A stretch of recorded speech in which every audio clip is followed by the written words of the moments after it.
Over the last 7 years, I have tried every kind of marketing you can possibly imagine for my business. And I have determined over that time that direct mail has been by far the most profitable marketing channel I have ever tried. And I've spent over $1 million just testing it out, figuring out what works and figuring out what doesn't. And through that time, I've been able to generate over 100 deals per year in my business using direct mail. And now I've created a very small but very powerful mini course on how I utilize direct mail in my business. It explains everything I do from A to Z, and I've made this available to you absolutely free. That's right, no charge, no obligations. Just go to my website, MikeSimmons.com/winning direct mail. MikeSimmons.com/winning direct mail to find out how you can implement my system in your business and start generating more leads through direct mail. Go check it out. It's absolutely free. I can't wait for you to try it. So if it's an area that doesn't have, it has a lot of tourism that flows there, doesn't have a lot of hotels, and the local economy, the local businesses there depend on that tourism, that's a really safe bet to go and buy a property that's going to be a short-term rental there, because you know that if they regulate in a very restrictive way against short-term rentals, it's going to really hurt the local economy. You're listening to the Just Start Real Estate Podcast. If you're serious about your real estate investing business and need real answers, you are in the right place. And now, your host, Mike Simmons. All right, thank you for joining me on this show today. I appreciate you being here. I appreciate the fact that you're tuning in. I have another great one for you today. In fact, this one was so great that I asked them to come back for a part 2. And I never do that. Usually my interviews are one and done. I can get everything in. I feel pretty comfortable that we've covered everything in one, half hour to 45-minute interview. This one went 45, and I knew we had at least another 45 to go. And so I asked him to come back. Today on the show, I have for you James Svetec and Riley Oickle. It's the last time I'm going to say their last names. I think I nailed it. But they are incredible. James is one of the world's foremost Airbnb experts. He has co-authored Airbnb for Dummies, and he's helped over 1,000 students all over the globe leverage the power of short-term rentals as a vehicle for cash flow and wealth. He is the go-to expert when it comes to performance and streamlining operations, which we know is so important when you're going to run a business. You have to have good operations. Riley is a Canadian investor who has mentored and specializes in multifamily residential investing through the BRRRR and joint venture strategy. Today, he owns a real estate portfolio worth over $8 million and has helped new investors buy their first property without wasting time and money on trial and error, which is huge. You guys know by now, you have to know, I am a huge fan of mentoring and not wasting time and money trying to figure it out on your own. And to that end, by the way, as I've mentioned in past episodes recently, I have a mission of helping 100 people hit their real estate goals. And if you want to be one of those 100 that work directly with me, one-on-one, not something that I delegate out to anybody else, it's me, I will help you. I will jump in and help you build your company. You just have to reach out to me. You can reach out to me at mike@juststartrealestate.com, or you can find me on Facebook at Mike S. Simmons, or go to Just Start Real Estate on Facebook and just say, hey, I heard you're going to mentor 100 people. I want to be one of the 100. Somebody recently texted me and said they want to be one of the magic 100. And I like that. That's kind of cool. So if you want to be one of the magic 100, reach out to me and let's get going. Let's get to work. One thing I like to see is results, and I like to see them quickly. And so I want to dial into your business and to you and help you reach those goals quickly. So let's get started. It's not too late. All right. But back to the interview, guys.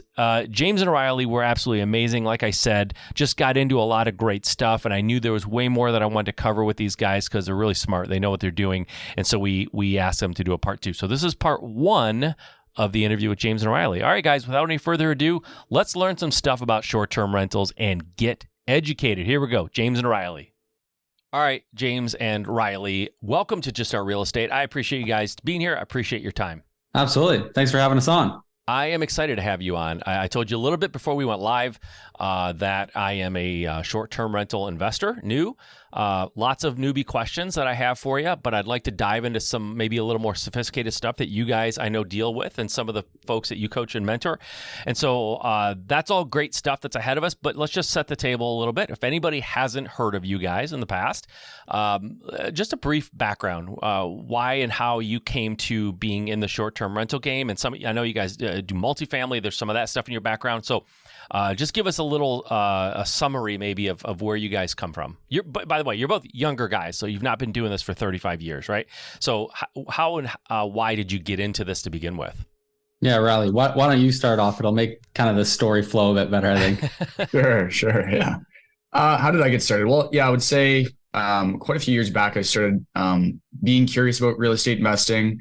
No one in my background, like in my family or anything, had ever bought or invested in property before. And so it was kind of like a brand new thing for me. I ran a home maintenance company, and a lot of the clients that I had were pretty well off. And I kept asking them, I'm a young entrepreneur, what do you recommend I do? And there was this common thread of them all mentioning, you should do real estate investing. I'm a landlord, I own rental properties. And so I heard all these things. And luckily enough, actually, I was able to work with someone that owned a very large privately owned portfolio. That was my foot in the door opportunity. And he taught me really, the entire business, everything from analyzing properties to finding those properties to, the acquisition aspect, renovation management, creative financing, property management, kind of you name it, the A to Z. It was really great. So I bought a few multifamilies with partners. So I did some joint venturing for creative financing and some vendor take back mortgages. I think in the States, they call it seller financing. Yep. Up here in Canada, we go by the VTB, so the vendor take back. And okay. I did that for a few years and then built a portfolio up. I knew James from a previous kind of role that we had in a company. And then we ended up essentially collabing because I knew James had an awesome background in operations and did property management for Airbnb and was very world renowned, having written the book Airbnb for Dummies and all that good stuff. And so it was just a matter of time before we ended up buying property together, where I had a certain background and he did it too. And then and so we started buying short-term rentals, and then we started helping people with buying short-term rentals too. How long ago was it that you started working for the private owner of the large portfolio? How many years ago? Yeah, it feels like 20. Okay. I think it's on the calendar. It's 6 years. Okay. I always find it an interesting question when people are like, how long have you been investing for in the space? Because I was 80 hours plus a week, fully immersed. Like every waking moment was just like so they were like dog years, basically. 100%. Yeah, exactly. So 7 times 6, you've been in this for 42 years, man. That's awesome. Yeah. Because some people do it for 5 hours a week, right? Yeah, and so it's like, okay, how long have you been in the space for? Well, it's a big difference. Yeah, it's relative. Complete immersion like that is totally different than dabbling on and off as a hobby for 10 years, right? So that's awesome. No, thanks. I appreciate that background and that description. James, what about you? How did you stumble into this crazy world? Yeah, so I basically got started actually like Riley said, managing properties for other people on Airbnb. So that was a business venture of mine. Riley and I knew each other because we actually both worked with the same kind of home maintenance company there. And then when I left that, I branched off and started a property management company managing short-term rentals in downtown Toronto. And so I got lots of experience with like listing them on Airbnb, how to optimize the property on Airbnb, how to manage them, how to manage like operations of that, like at scale with 20, 30 properties. And then got into like the online education space, got involved with a blog, ended up writing Airbnb for Dummies and all this other stuff. So I was just like kind of fully immersed in the short-term rental and Airbnb world, but had never actually bought and owned my own property. It was always something I was interested in, but the whole idea of like, how do I find a good property to buy? How do I then finance that property? How do I deal with like maintenance and repairs and all this different stuff was just this big mystery box to me that I just had never actually opened up.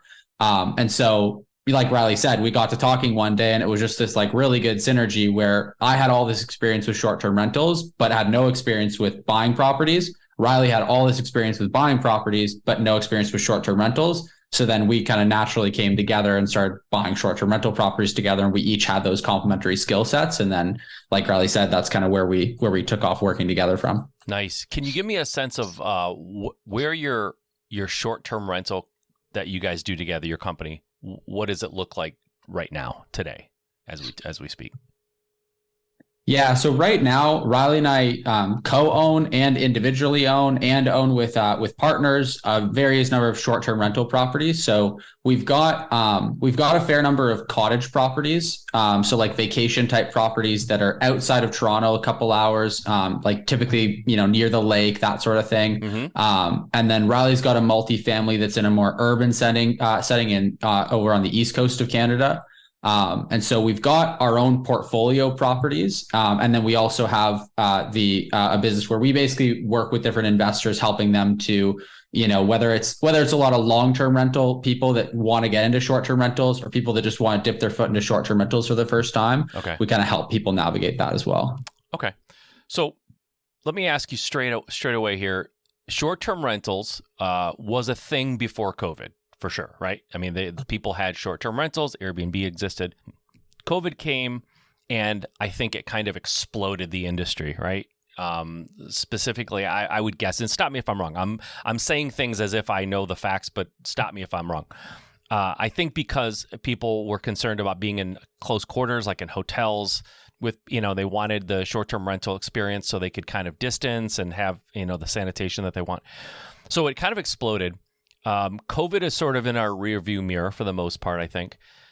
Does that mean that short-term rentals are going to kind of contract or become less of a thing? Is it too late? Did people miss the boom of short-term rentals? Is it overly saturated? Like, what's the state of short-term rentals in 2023?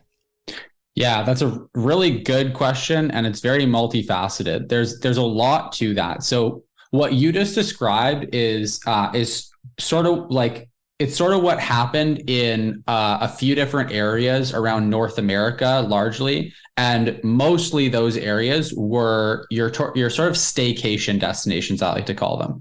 So if you think about it, like everything you mentioned about people not wanting to be in hotels, not wanting to be close to each other, that definitely was true. The other factor that caused that boom during COVID was that people wanted to travel locally, and a lot of the places that you can travel to locally, there aren't really a lot of hotels. If you think about like where you get this huge concentration, this huge density of hotels, it's the major urban centers. The major urban centers are where everybody lives. And when they go on a staycation, they want to escape out of there. So like New York City is a really great example. New York City, the short-term rentals in the city didn't experience this big boom during COVID. They saw the exact opposite.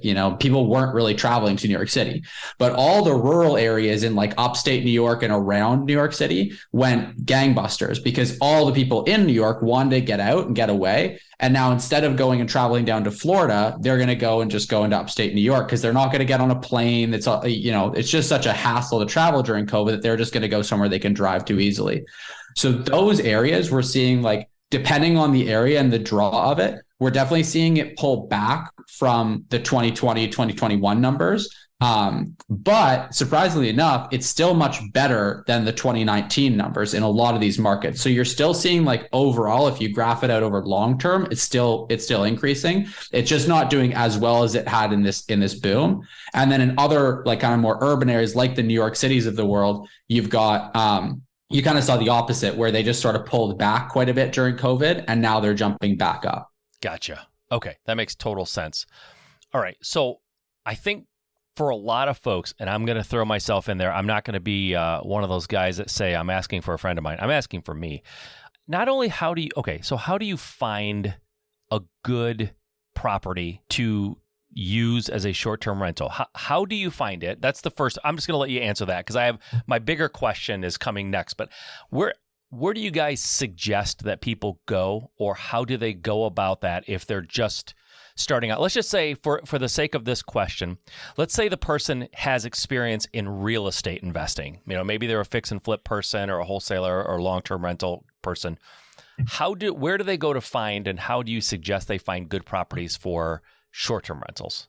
Yeah, I think I'll be able to answer half of this, and then I think James will be able to answer the other half real well. So there's the market research analysis that needs to be done first. So that's your bird's eye view of essentially all the different markets. And so that's where James will be able to speak more about AirDNA. It's a company that we've worked with to be able to get a good bird's eye view of all the different markets. But then when we're actually getting a bit more micro, after we figure out which market we're going to buy in, how we actually find the property will be the property analysis level. And so you have the market analysis level. That's kind of, again, the bird's eye view, the 10,000 foot view. We use AirDNA for that. And then the more micro is going to be your property analysis. So if someone has like real estate investing experience, they're probably used to both of those levels already. And now it's just a matter of like, how do you actually find this property in the market that you've chosen after your market analysis? And so you have two different buckets to choose from. One is going to be your off-market bucket. The other is going to be your on-market bucket. So if you're doing on-market, it's pretty simple. It's realtor.ca.com and properties that are actually listed by realtors. So we usually will just keep, I use the analogy of keeping like a line in the water. It just makes a lot of sense to have what we call investor-friendly realtors. So those are realtors, we like young and hungry realtors. They don't actually have to be age-wise young, but they're younger in the industry because they just have less mouths to feed. They have less people that are on their pocket listing book, if that makes sense. And so we'll definitely like go after the young and hungry realtors, the ones that are out there making a name for themselves, willing to go above and beyond, do the extra 5-10 walkthroughs and showings. And so that's the on-market idea. It's pretty simple, pretty straightforward. If you're a real estate investor, you know how all that works. The off-market as well, we use a few different methods and strategies to define off-market properties. And we'll definitely go for like arbitrage opportunities. For example, James mentioned up there in the Northern Ontario kind of cottage area. So the arbitrage opportunity for us up there was, and every market's different again, but for us up there, it was avoiding lakefront properties because the purchase price is like 50% more. It's insane, which makes sense. If I were looking to buy a home for me and my family on the lake, I'd probably want to be able to be lakefront. But let me ask you, let me just challenge the thought. And here, the only reason I'm doing this is I have a friend who lives locally. His entire short-term rental strategy is to buy on a lake. And his assertion is that I can charge more. It does cost more, but I can charge a lot more. It's a premium charge to have a short-term rental on the lake. Does that make sense? Or do you still think the cost is just not going to make enough sense to do that? Yeah, really good question. We found from our experience that wasn't the case. Okay. But again, we might not have bought in the same area that your friend did. Yeah. In our case, it really wasn't that big of a spike. It's like we're paying an extra maybe 50% more to get lakefront versus lake access with a 5-minute walk. But maybe we'd only be able to get an extra 15% of after like an average nightly rate in comparison to the lakefront property. Totally fair. And as far as finding like off-market stuff, I think my listeners are probably pretty good about that, wholesalers and doing, there's a lot of things you can do to find off-market. But I think what I'd like to kind of zero in on before we get into the analysis, because that was the second part of my question that I'm super interested in, other than literally finding the deals, maybe step up one level and say, how do we know the areas that we're even going to look for the on or off market? What do you use to determine which regions, which cities, which neighborhoods? How do you dial that in to know what's good and what's not? Yeah, so I would say that a lot of people come in thinking that there's going to be like one sort of honeypot. And a lot of people come in and they're looking at things for like, they want the list of like the 10 best markets in America to invest in for short-term rentals. Yeah. And they're thinking that like, that's going to be their golden ticket. Yeah. And what we found, and we have the data, like we know what the 10 best, like there's a site called AirDNA. Riley mentioned it there. Yep. It's basically a data mining website where you've got all the data on short-term rentals throughout the whole world and how they perform. We have this big enterprise level package that we get from them that on a quarterly basis, they send us the top ranked cities in North America to invest in. But what we found from looking at all of that data is that it's really not about finding a specific like honeypot area, because in any area, whether it's a really good area or a really bad area, there's going to be both good deals and bad deals. It really comes down to the property. So what we focus on more is typically we'll tell someone like, well, first off, is there somewhere that you want to purchase for whatever reason? Maybe you're local there, so you just understand the area better. It's going to be a like less of a learning curve for you to understand why people are coming, how to attract more people, what the seasonal fluctuations are going to be, stuff like that. Maybe it's a place that you go to on vacation every year, and it'd be great to have sort of a lifestyle asset down there. And then you also are more familiar with the area. And so we kind of start there and get a list of places. And then we're going to look at regulation is going to be a big thing. Because regulation, we want to look at not just what are the regulations right now, but also where do we suspect the regulations are going to go in the future. So if it's an area that it has a lot of tourism that flows there, doesn't have a lot of hotels, and the local economy, the local businesses there depend on that tourism, that's a really safe bet to go and buy a property that's going to be a short-term rental there, because you know that if they regulate in a very restrictive way against short-term rentals, it's going to really hurt the local economy. And so you know that the local government isn't going to want to do that. So we look at regulations is a big part. And then we look at basically just comparing average purchase price, like average sale value for a home in that area, relative to how much we can see it'll do on AirDNA. And this is, again, just super high level bird's eye view, just to get a feel for the averages. And by looking at that, we can see, I'll give you an example. There's a pretty like ritzy part of cottage country outside Toronto. It's called the Muskokas. And properties there are easily twice as expensive as properties in the market that Riley and I invest in. That's this Kawartha Lakes area. And those properties are really expensive because they're really prestigious. Like if you have a bunch of money and you live in Toronto, you go and buy a property up there to say that you have a place in Muskoka. There's a lot of prestige that goes along with it. Okay. But if you actually look at the numbers on AirDNA, people aren't willing to pay for that prestige of going to the prestige comes with owning a cottage in Muskoka, but most people that are booking on Airbnb, they either don't know about that or they're not willing to pay a premium for it. Yeah. So you'll look at and you'll pay twice as much in that area, but the revenue is the exact same on AirDNA. Gotcha. So we're looking for that relationship. And so you just want to look for areas where you can get a good ROI on an average basis. And then it's the skill of going in and finding, like I said, there's always going to be good properties and bad properties, even if you're in a good market. So then it comes down to like finding the exact property that actually is a good fit. Okay. So tons of questions. I'm writing as you're talking because I'm just thinking of things. You talked about regulations and I have like kind of a loaded question that I've heard this is the way to go, and I kind of want to get your opinion on it. I have heard that when it comes to regulations, you want to seek out, all things being equal, you want to seek out some place that has fully fleshed out the regulations as opposed to a place that has not set regulations yet, because they tend to be more predictable. Is that a fair assessment? I tend to agree with that in most cases. I would say it's definitely sort of, I wouldn't say a red flag if an area has no regulations, but it's a yellow flag for sure. Okay. You want to dig deeper. If you go into a market that has really well-established regulations and they've got it fleshed out and it's been working for them for several years, pretty good sign that things aren't going to change dramatically. There is a definite advantage to that. And I definitely do agree with that. That being said, if you're looking at an area, it looks really good, you're really excited about it, and it doesn't have regulations, I'm not saying don't buy in that area, like just write it off completely. I'm saying dig deeper. Yeah. You don't have the security of knowing that what they've been doing has been working for a long time. So you've got to look at other things like, okay, does the economy depend on short-term rentals? What's the local sentiment? Do people hate it? Are they vehemently against it? Yeah. Or are they like supportive of it? Those sorts of things. Okay. So my next question, this is the one that's always driven me a little crazy.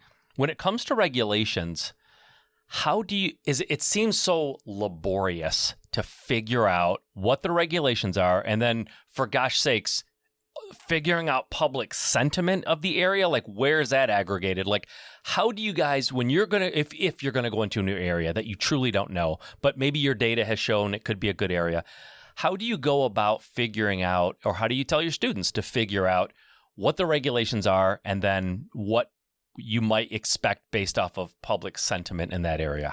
I don't know, but I've asked this 100 times to people.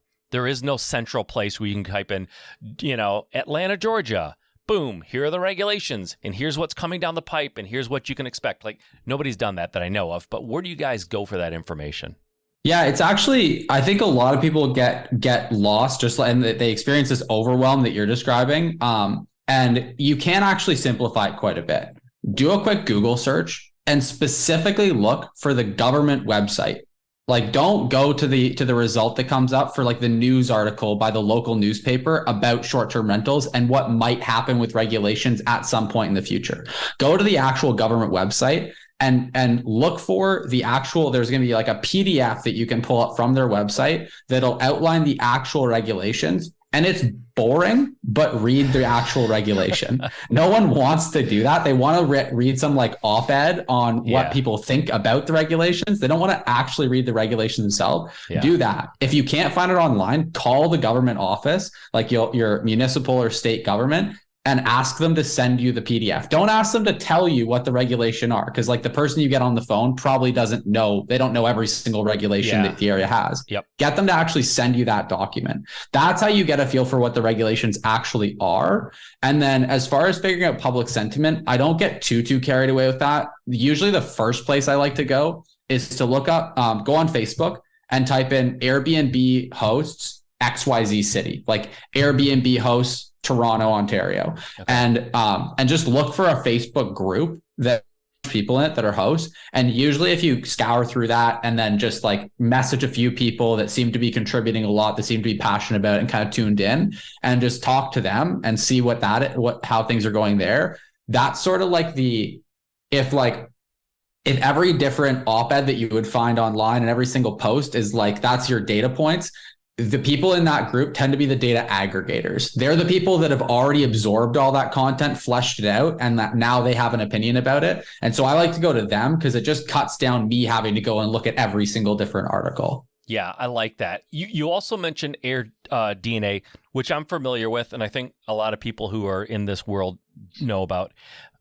One qualifying question: Are you guys connected to them somehow professionally or anything, or is just a resource that you use? Like we have no financial incentive working with them by any means, but we pay them a bunch of money so that we can get a whole bunch of data for them. So we work with them very intimately, but like no financial incentive. Yeah. So I'm going to ask probably a loaded question. I think I can assume your answer, but how reliable is the data from AirDNA? Could someone, or do you suggest someone, when they're doing the actual analysis, property analysis, that they use AirDNA as their Bible, or do you suggest other sources that they use to determine vacancy rates, nightly rates, all those kind of things? Do you just go straight to AirDNA and that's it, or are there other places? There are other places. So there's like the other main two are All the Rooms, and then Mashvisor a little bit. All the Rooms is good. They've got a bit of work to do. So I work relatively closely with their team as well. Love the software, love the team there. But I find that their user interface just isn't quite where it needs to be. Okay. So I like them, and I would use them if they have data for your area. Okay. AirDNA is my go-to, and I would say that the data is really solid as long as you know how to use it. So it's definitely one of those things where it's like, it's a really, really great tool, but if you don't know how to use it, you can be led astray. And I see people posting all the time, but like AirDNA projected that my property would do $100,000 this year, and it's only doing 60. And my question is always, when you say AirDNA projected that, what do you mean? Because like AirDNA doesn't tell you how much your property will do. It tells you how much other properties in the area are doing. And so you had to infer from that data how much your property would do, and you probably inferred incorrectly. So like one mistake that's a really common one I see people making all the time is they'll go into some small little market that only has like 12 properties that are good comps to the one they're looking at, and they'll base their projection of how well their property that they're looking at will do based on those 12 comps. Well, and usually they'll use the average of those 12 comps. What they'll fail to realize is that one of those 12 comps is doing astronomically well, and the other 11 are doing like really mediocre. But when you look at that as an average, it looks like the average is doing a lot better. And realistically, it's just one property, one outlier that's pulling the data set up. So things like that, you need to know how to look at the data the right way and use it the right way as a tool in order to get what you want out of it. So I'd say the data is good, but the fault I see a lot of the time is that people just don't use the data the right way. And so they get led astray because of that. Got it. Okay. So let's dive into that a little bit. And by the way, I'm looking at the clock here. I should have known. I could talk to you guys for 3 hours about this because I have so many questions, but let me just try to see how much we can get through because this is good stuff. So on the property analysis side, let's just say we found the market. We got into the city website. Regulations look great. There's a need. There's tourism, not a lot of hotels. It's awesome, right? On paper, everything's good so far. We find a property.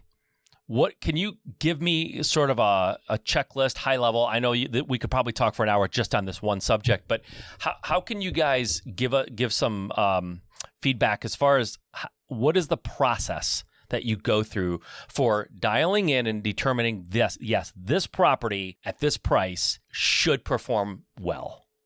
Yeah, I think I can jump in on that one, and then this could be a 3-hour answer, but I'll definitely keep it down to like, maybe a few minutes here. Okay. But we'll use like 3 different levels. So just I guess the first thing is like understanding that when you're looking through a bunch of listings, like at any point in time on realtor.com, there's going to be thousands of listings available. And so the question is, how do we actually siphon through those, filter through them in a way that's both effective and efficient? Because you can't spend like 2 hours analyzing every single listing on realtor.com. And so how do you pick the ones to actually pour a bit more time into, to spend more time into, and to be more effective on, right? So that's kind of like your level 1 is like really being able to understand what to look at. Honestly, the first thing that we'll do is figure out, okay, well, how much do we suspect that certain types of properties will do revenue wise? And so that comes from what James just said. That's going to come from doing your preliminary research around the market, understanding what properties are doing, understanding like how to siphon through that data too. And so then you kind of figure out, okay, your different property types, what's the purchase price that I've been pre-approved for? So that's something you've already figured out ahead of time. And so you kind of have the rough idea of like how much can you purchase a property for. And now you also know within that purchase price, what types of properties you'll be able to buy. That could be the amount of beds, baths, square footage, how updated the property is, if it's distressed, all those other variables at play. So you already have all that work done prior to. And now going into analyzing, we have like level 1.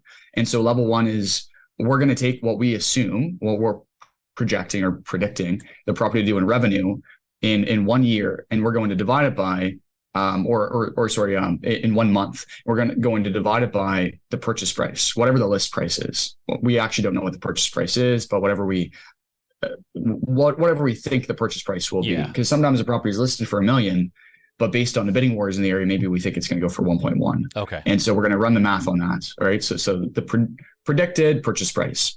And so this is a quick little equation. I call it paper napkin math. It's not perfect, but it works a lot of the time. Yep. And so you just take whatever you think that monthly revenue will be for the property on average, divide it by what you predict the purchase price to be.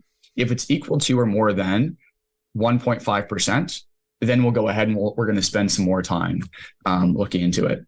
So this is actually commonly referred to as the 1% rule for long-term rentals. Yep. We've just revamped it for short-term rentals. And the reason why is there's just way more revenue naturally, but there's also more expenses. Yep. So on average, it all works itself out, right?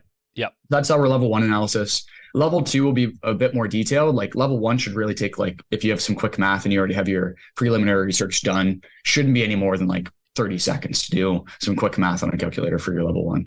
And so that's a quick way to look through all the listings, right? And so the next level is going to be our like robust or, whatever spreadsheet you have, like a very thorough spreadsheet where you're going to be plugging in all the numbers. So you're going to be plugging in, all the expenses, what those are, the revenue, figuring out your cash on cash ROI, your total ROI, all these other metrics that we look for. And you have to know this is something I think a lot of people get tripped up on. Like when we're working with people that are beginners in this space, they usually will analyze based on emotion. They're like, I know the area well. I have a good feeling about this property. I think it's going to do well. Yeah. That just doesn't work. As an investor, you need to be very, very analytical and take the emotions out of it.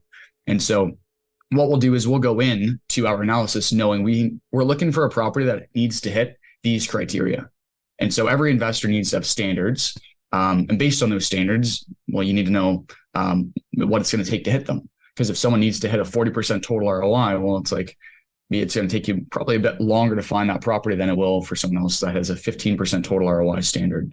But going in with those is important. We usually will use like a 15% cash on cash ROI as a minimum and like a 25% total ROI as a minimum as well. So those are two of the metrics that we look for. That happens at level 2, and then simply level 3 is going to be doing a much deeper dive. Level 2 is usually about 20 to 30 minutes, and level 3 will be maybe like an hour. That's when we're going to get the as-is comps. If we're doing a renovation, the after repair value comps from our realtor. And then we're also, this is again a bit different for short-term rentals, but getting comps on AirDNA. So finding like comps that either support or might not support the property that we're looking to buy. Is that level Right. 3 analysis where you look at the outlier and you realize, oh, there's this one property that's just going crazy and it's the outlier, and so you have to maybe disregard it? Yeah. We're going much deeper in AirDNA and really stress testing the data, because we've created like a very guesstimate approximation at level 1 for what we think the property will do for monthly average revenue. And now level 3, it's like, okay, we need to be sure on this one, because after we do level 3, we're usually putting in an offer immediately after, if the numbers make sense. You guys mentioned arbitrage, and I'm going to go back to the data, but you mentioned arbitrage. What part of your personal plan and what you kind of teach other people is the arbitrage model, right? Renting property from an owner, and then you're renting it out as a short term, but you rent it as a long term. You're renting it out as short term. How much of that do you guys get into? Is that a thing for you? Yeah, I'll jump in on that. So it could be a little bit confusing, because when Riley mentioned arbitrage, he meant it as like the pure definition of the word arbitrage, where we're talking about like finding some asset that's undervalued and where we can squeeze more value out of it by using it a different way. Got it. So like when we find, lake access properties, people that are buying cottages want lakefront because they can park their boat there and they can, have lakefront. Whereas lake access, not super desirable, but as a short-term rental, we can squeeze more value out of it. Okay. The kind of short-term rental definition of arbitrage, like often that word gets thrown around for exactly what you mentioned, which is like rent a property, then flip it onto Airbnb. Yeah. We don't do any of that anymore. So I did that a little bit when I was first getting started, and quickly realized that when you build a business doing rental arbitrage, you're kind of building this house of cards. And it can be a very profitable house of cards, but it is definitely a house of cards, because if you don't own the asset, you don't ultimately control it, meaning that the landlord can kick you out, city can regulate against you, and then you don't have any equity and you don't have any backup plan. So we quickly got out of that, and we don't do any of that anymore. Okay, fair enough. That's good clarification. Thank you for that. I appreciate it, because I did misunderstand. All right, so let me ask you again. I'm coming at you from this like real estate experience, but not short-term rental experience. If I'm going into this and I say I want to build a short-term rental portfolio, right? I'm not doing a one-off. Do you have any guidance for people, and I know you've done both and probably do both, to go the cottage or even glamping route versus destination, regular, like standard single family home kind of a thing? I know a lot of people who buy them in like neighborhoods in just any town, in just a neighborhood, right? And it's like, that's a short-term rental, and it seems to be working for them on some level. Like, where do you guys suggest, if you just want to hit the most likely path for success? And maybe this is a poor framing of the question, but bear with me. I just want to do this. I want to have a portfolio of, maybe 10 to 15 to 20 short-term rentals, great income. I don't want to take huge risks, but I want to make sure I'm maximizing everything and kind of hitting as much out of the park as I can. Do I go glamping? Do I go cottage? Do I go big house in the city where everyone goes from around the world? Like, how do you tell people to sort of like focus their attention? Yeah. I'll give you my thought, and maybe James, you can add in as well. Like the portfolio one is an interesting one, because if you have the liquidity, and again, it depends on the person, right? If they have the liquidity and the mortgage capability, I would honestly be leaning towards like more of a multifamily sort of setup and finding a market that supports a multifamily, because it just scales so well with economies of scale. Okay. And so, James and I are pretty fascinated this year on like this whole boutique hotel, like a 10 to 50 room hotel that we'd want to buy with a front desk, and have maybe like a little restaurant or cafe in there.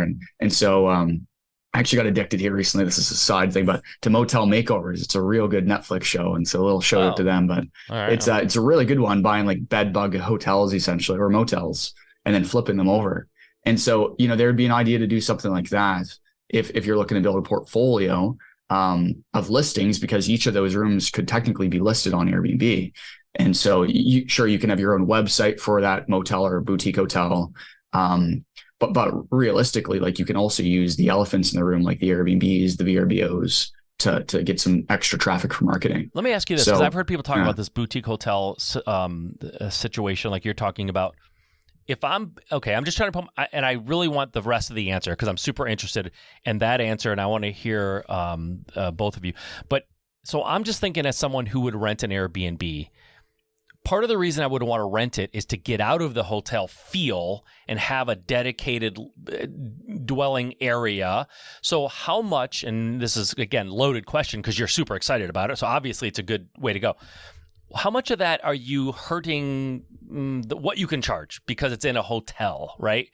How is it? Is it just like it makes sense financially in data, like it just the ROI, it all is good, or do you think that's truly what people want and they're going to be drawn to that long term? It's a really good question. My thought on the idea of doing like either a motel or say a boutique hotel is that we're really catering to the 1 to maybe 3 or 4 person occupancy. Whereas when we're doing like more cottages or larger properties, we're really catering to a demographic that doesn't really compete directly against motels or boutique hotels. And so we're out of that kind of hospitality space of like motels and hotels, because now we're able to cater to the 6, the 8, the 10, the 12, even some of our cottages are 16 people. And so it's just a different demographic. And so yeah, that's the other thing to keep in mind is who's the guest avatar that we're targeting, that we're going after, right? And what's the size of their group. Got it. Yeah. Awesome. And I can share as well, like you mentioned, I think a lot of people look at this and they see Airbnb. Airbnb has built this like real brand around what it is and what it's all about. And Airbnb really is more and more becoming all about the stays that you just described, the larger groups that are getting to a house, that are going for some kind of unique experience. But at the end of the day, Airbnb is just an OTA. They're an online travel agent. They're a website people can go to book properties.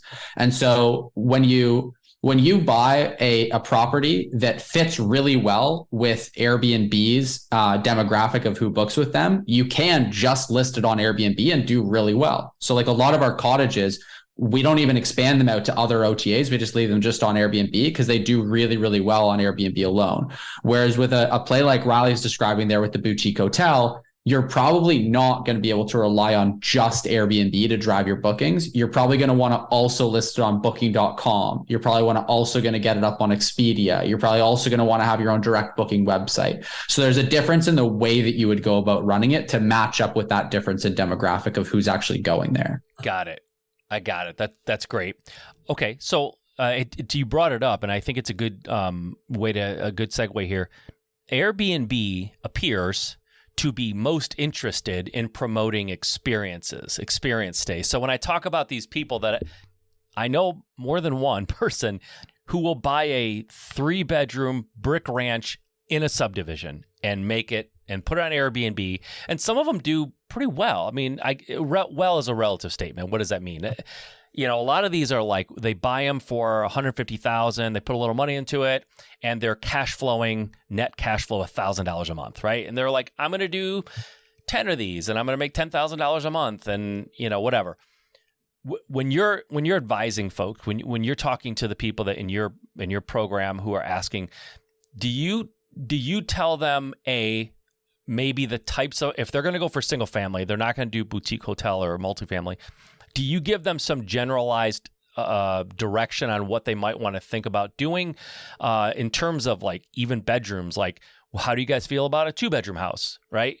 And I'm sure they all can work. But if I'm just sort of like saying, let's 80-20 this, what do you, I guess, let me ask it a different way. What do you avoid? What do you tell people, it could work, but it's not worth the risk when there's so many other opportunities? Maybe don't look at these types of properties. Is there something that you could say there? Yeah, I think 80-20 is a good way to look at it. There is a really good kind of rule of thumb that, again, doesn't apply everywhere, but it is a good kind of 80-20 if you want to just break it down and have an easy way to look at it, is that when you're investing in multifamily, the idea is that like multifamily long-term, the idea is that it's better because you're paying for one roof, one HVAC, like one of all those other things, and you're getting more units and therefore more rent.